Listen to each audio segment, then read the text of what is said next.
Happy Halloween and welcome to Storytime with Jester. This is the first edition of Storytime with Jester, so let me let you guys know what to expect.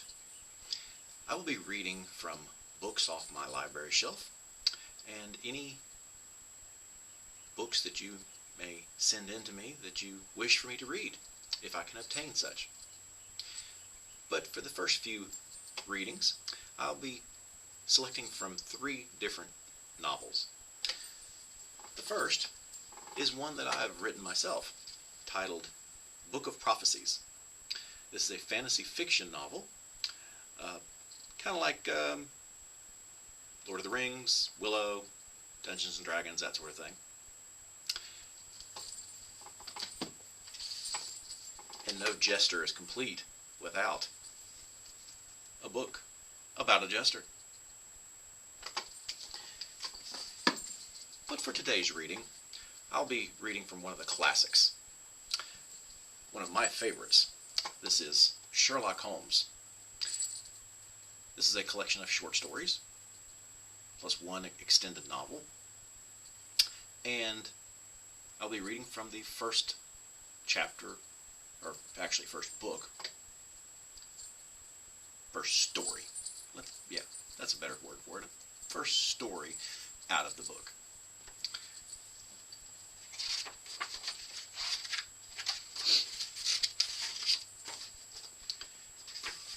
The title of it is A Scandal in Bohemia. This goes for 3 chapters. So without further ado, let's get started.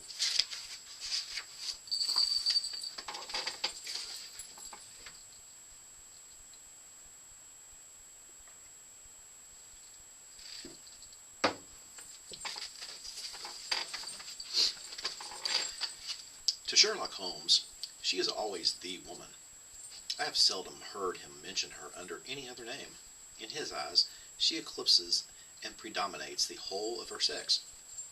It was not that he felt any emotion akin to love for Irene Adler. All emotions, and that one particularly, were abhorrent to his cold, precise, but admirably balanced mind. He was, as I take it, the most perfect reasoning and observing machine that the world has ever seen. But as a lover, he would have placed himself in a false position. He never spoke of the softer passions, save with a jibe and a sneer. They were admirable things for the observer, excellent for drawing the veil from men's motives and actions. But for the trained reasoner to admit such intrusions into his own delicate and finely adjusted temperament was to introduce a distracting factor which might throw a doubt upon all his mental results. Grit in a sensitive instrument, or a crack in one of his own high-powered lenses, would not be more disturbing than a strong emotion in a nature such as his. And yet there was but one woman to him, and that woman was the late Irene Adler, of dubious and questionable memory. I had seen little of Holmes lately. My marriage had drifted us away from each other. My own complete happiness, and the home-centered interests which rise up around the man who first finds himself master of his own establishment, were sufficient to absorb all my attention. While Holmes, who loathed every form of society with his whole Bohemian soul, remained in our lodgings in Baker Street, buried among his old books and alternating from week to week between cocaine and ambition, the drowsiness of the drug, and the fierce energy of his own keen nature. He was still, as ever, deeply attracted by the study of crime, and occupied his immense faculties and extraordinary powers of observation in following out those clues and clearing up those mysteries which had been abandoned as hopeless by the official police. From time to time I heard some vague account of his doings, of his summons to Odessa in the case of the Trepoff murder, of his clearing up of the singular tragedy of the Atkinson brothers at Trincomalee, and finally of the mission which he had accomplished so delicately and successfully for the reigning family of Holland. Beyond these signs of his activity, however, which I merely shared with all the readers of the daily press, I knew little of my former friend and companion. One night, it was on the 20th of March, 1888, I was returning from a journey to a patient for I had now returned to civil practice, when my way led me through Baker Street. As I passed the well-remembered door, which must always be associated in my mind with wooing, and with the dark incidents of the Study in Scarlet, I was seized with a keen desire to see Holmes again, and to know how he was employing his extraordinary powers. His rooms were brilliantly lit, and even as I looked up, I saw his tall, spare figure passing twice in a dark silhouette against the blind. He was pacing the room swiftly, eagerly, with his head sunk upon his chest, and his hands clasped behind him. To me, who knew his every mood and habit, his attitude and manner told their own story. He was at work again. He had arisen out of his drug-created dreams and was hot upon the scent of some new problem. I rang the bell and was shown up to the chamber which had formerly been in part my own. His manner was not effusive. It seldom was, but he was glad, I think, to see me. With hardly a word spoken, but with a kindly eye, he waved me to an armchair, threw across his case of cigars, and indicated a spirit case and a gazogene in the corner. Then he stood before the fire and looked me over in his singular introspective fashion. "Wedlock suits you," he remarked. "I think, Watson, that you have put on 7½ pounds since I saw you." "7," I answered. "Indeed, I should have thought a little more. Just a trifle more, I fancy, Watson. And in practice again, I observe. You did not tell me you intended to go into harness." "Then how do you know—" "I see it. I deduce it." "How do I know that you have been getting yourself very wet lately, and that you have a most clumsy and careless servant girl?"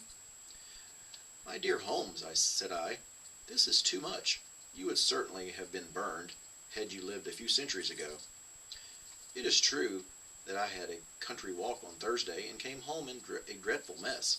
But as I have changed my clothes, I can't imagine how you deduce it. As to Mary Jane, she is incorrigible, and my wife has given her notice. But there, again, I fail to see how you work it out." He chuckled to himself, and rubbed his long, nervous hands together. "It is simplicity itself," said he. "My eyes tell me that on the inside of your left shoe, just where the firelight strikes it, the leather is scored by 6 almost parallel cuts. Obviously, they have been caused by someone who has very carelessly scraped round the edges of the sole in order to remove crusted mud from it. Hence, you see, my double deduction that you had been out in vile weather, and that you had a particularly malignant boot-slitting specimen of the London slavery. As to your practice, if a gentleman walks into my rooms smelling of iodoform, with a black mark of nitrate of silver upon his right forefinger, and a bulge on the side of his top hat to show where he has secreted his stethoscope, I must be dull indeed if I do not pronounce him to be an active member of the medical profession." I could not help laughing at the ease with which he explained the process of deduction. "When I hear you give your reasons," I remarked, "the thing always appears to me to be so ridiculously simple that I could easily do it myself, though at each successive instance of your reasoning I am baffled until you explain your process. And yet I believe that my eyes are as good as yours." "Quite so," he answered, lighting a cigarette and throwing himself down into an armchair. "You see, but you do not observe. The distinction is clear. For example, you have frequently seen the steps which lead up from the hall to this room." "Frequently." "How often?" "Well, some hundreds of times." "Then how many are there?" "How many? I don't know." "Quite so. You have not observed, and yet you have seen. That is just my point. Now I know there are 17 steps, because I have both seen and observed. By the way, since you are interested in these little problems, and since you are good enough to chronicle one or two of my trifling experiences, you may be interested in this." He threw over a sheet of thick pink-tinted notepaper which had been lying open upon the table. "It came by the last post," he said. "Read it aloud." The note was undated, and without either signature or address. "There will call upon you tonight At 7:45, it said, "A gentleman who desires to consult you upon a matter of the very deepest moment. Your recent services to one of the royal houses of Europe have shown that you are one who may safely be trusted with matters which are of an importance which can hardly be exaggerated. This account of you we have from all quarters received. Be in your chamber then at that hour, and do not take it amiss if your visitor wear a mask." "This is indeed a mystery," I remarked. "What do you imagine that it means?" "I have no data yet. It is a capital mistake to theorize before one has data. Insensibly, one begins to twist facts to suit theories instead of theories to suit facts. But the note itself, what do you deduce from it?" I carefully examined the writing and the paper upon which it was written. "The man who wrote it was presumably well-to-do," I remarked, endeavoring to imitate my companion's processes. "Such paper could not be bought under half-a-crown a packet. It is peculiarly strong and stiff." "Peculiar. That is the very word," said Holmes. "It is not an English paper at all. Hold it up to the light." I did so, and saw a large E with a small g, a P, and a large G with a small t woven into the texture of the paper. "What do you make of that?" asked Holmes. "The name of the maker, no doubt, or his monogram, rather." "Not at all. The G with the small t stands for Gesellschaft, which is the German for company. It is a customary contraction like our CO. P, of course, stands for papier. Now for the EG, let us glance at our Continental Gazetteer." He took down a heavy brown volume from his shelves. Eglanitz, here we are, Agria. It is in a German-speaking country, in Bohemia, not far from Carlsbad, remarkable as being the scene of the death of Wallenstein, and for its numerous glass factories and paper mills. Ha ha! My boy, what do you make of that?" His eyes sparkled, and he sent up a great blue triumphant cloud from his cigarette. "The paper was made in Bohemia," I said. "Precisely, and the man who wrote the note is a German. Do you note the peculiar construction of the sentence?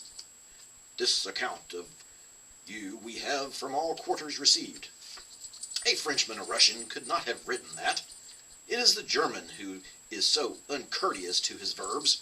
It only remains, therefore, to discover what is wanted by this German, and who writes upon Bohemian paper, and prefers wearing a mask to showing his face. And here he comes, if I am not mistaken, to resolve all our doubts."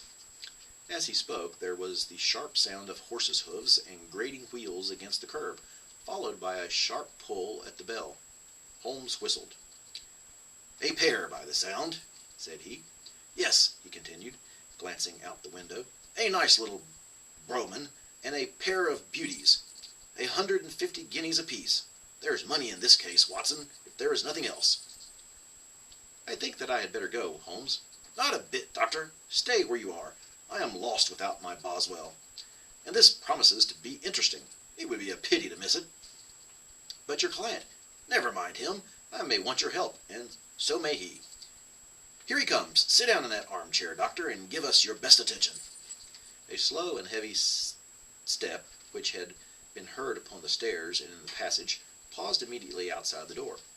Then there was a loud and authoritative tap. "Come in," said Holmes. A man entered who could hardly have been less than 6 feet 6 inches in height, with the chest and limbs of a Hercules. His dress was rich, with a richness which would, in England, be looked upon as akin to bad taste. Heavy bands of astrakhan were slashed across the sleeves and fronts of his double-breasted coat, while the deep blue cloak was thrown over his shoulders, was lined with flame-colored silk, and secured at the neck with a brooch which consisted of a single flaming beryl. Boots, which extended halfway up his calves, and which were trimmed at the tops with rich brown fur, completed the impression of barbaric opulence which was suggested by his whole appearance. He carried a broad-brimmed hat in his hand, while he wore across the upper part of his face, extending down past the cheekbones, a black visored mask, which he had apparently adjusted that very moment, for his hand was still raised to it as he entered. From the lower part of the face he appeared to be a man of strong character, with a thick, hanging lip and a long, straight chin, suggestive of resolution pushed to the length of obstinacy. "You had my note?" he asked, with a deep, harsh voice and a strongly marked German accent. "I told you I would call." He looked from one to the other of us, as if uncertain which to address. "Pray take a seat," said Holmes.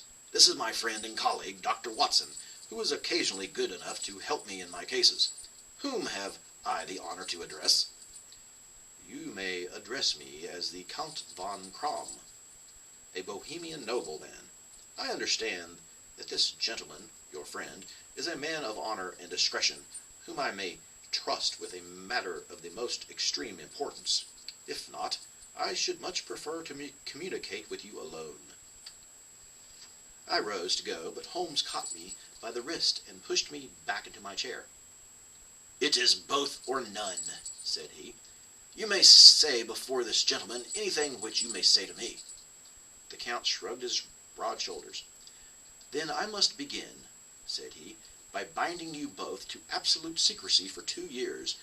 At the end of that time, the matter will be of no importance. At present, it is not too much to say that it is of such weight that it may have an influence upon European history." "I promise," said Holmes. "And I." "You will excuse this mask," continued our strange visitor. "The august person who employs me wishes his agent to be unknown to you, and I may confess at once that the title by which I have just called myself is not exactly my own." "I was aware of it," said Holmes dryly. "The circumstances are of great delicacy, and every precaution has to be taken to quench what might grow to be an immense scandal and seriously compromise one of the reigning families of Europe. To speak plainly, the matter implicates the great house of Ormstein, hereditary kings of Bohemia." "I was aware of that," murmured Holmes, settling himself down in his armchair and closing his eyes. Our visitor glanced with some apparent surprise at the languid, lounging figure of the man who had been no doubt depicted to him as the most incisive reasoner and most energetic agent in Europe. Holmes slowly reopened his eyes and looked impatiently at his gigantic client. "If your Majesty would condescend to state your case," he remarked, "I should be better able to advise you." The man sprang from his chair and paced up and down the room in uncontrollable agitation. Then, with a gesture of desperation, he tore the mask from his face and hurled it upon the ground. "You are right," he cried. "I am the king. Why should I attempt to conceal it?" "Why, indeed?" murmured Holmes. "Your Majesty had not spoken before I was aware that I was addressing Wilhelm Gottschalk Sigismund von Ormstein, Grand Duke of Cassel-Felstein and hereditary King of Bohemia." Boy, if that ain't a mouthful. Let's go over that one more time. Holmes was addressing Wilhelm Gottschalk Sigismund von Ormstein, who is the Grand Duke of Cassel-Felstein and a hereditary king of Bohemia. Back to the book. "But you can understand," said our strange visitor, sitting down once more and passing his hand over his high, white forehead. "You can understand I am not accustomed to doing such business in my own person. Yet the matter was so delicate that I could not confide it to an agent without putting myself in his power. I have come incognito from Prague for the purpose of consulting you." "Then pray consult," said Holmes, shutting his eyes once more. "The facts are briefly these. Some 5 years ago, during a lengthy visit to Warsaw, I made the acquaintance of the well-known adventuress Irene Adler. The name is no doubt familiar to you." Kindly look her up in my index, Doctor, murmured Holmes, without opening his eyes. For many years he had adopted a system of docketing all paragraphs concerning men and things, so that it was difficult to name a subject or a person on which he could not at once furnish information. In this case I found her biography sandwiched in between that of a Hebrew rabbi and that of a staff commander who had written a monograph upon the deep sea fishes. Let me see, said Holmes. Born in New Jersey in the year 1858. Contralto. La Scala. Prima donna Imperial Opera of Warsaw. Yes! Retired from operatic stage. Ha! Living in London. Quite so. Your Majesty, as I understand, became entangled with this young person, wrote her some compromising letters, and is now desirous of getting those letters back. Precisely, but how? Was there a secret marriage? None. No legal papers or certificates? None. Then I fail to follow your Majesty. If this young person should produce her letters for blackmailing or other purposes, how is she to prove your authenticity? There is the writing. Pooh-pooh, forgery. My private notepaper. Stolen. My own seal. Imitated. My photograph. Bought. We were both in the photograph. Oh dear, that is very bad. Your Majesty has indeed committed an indiscretion. I was mad, insane. You have compromised yourself seriously. I was only crown prince then. I was young. I am but 30 now. It must be recovered. We have tried and failed. Your Majesty must pay. It must be bought. She will not sell. Stolen then. 5 attempts have been made. Twice burglars in my pay ransacked her house. Once we diverted her luggage when she traveled. Twice she has been waylaid. There has been no result. No sign of it? Absolutely none. Holmes laughed. It is quite a pretty little problem, said he. But a very serious one to me, returned the king reproachfully. Very indeed. And what does she propose to do with the photograph? To ruin me. But how? I am about to be married. So I have heard. To Clotilde Lothman von Saxe-Meiningen, second daughter to the King of Scandinavia. You may know the strict principles of her family. She is herself the very soul of delicacy. A shadow of a doubt as to my conduct would bring the matter to an end. And Irene Adler threatens to send them the photograph, and she will do it. I know that she will do it. You do not know her, but she has a soul of steel.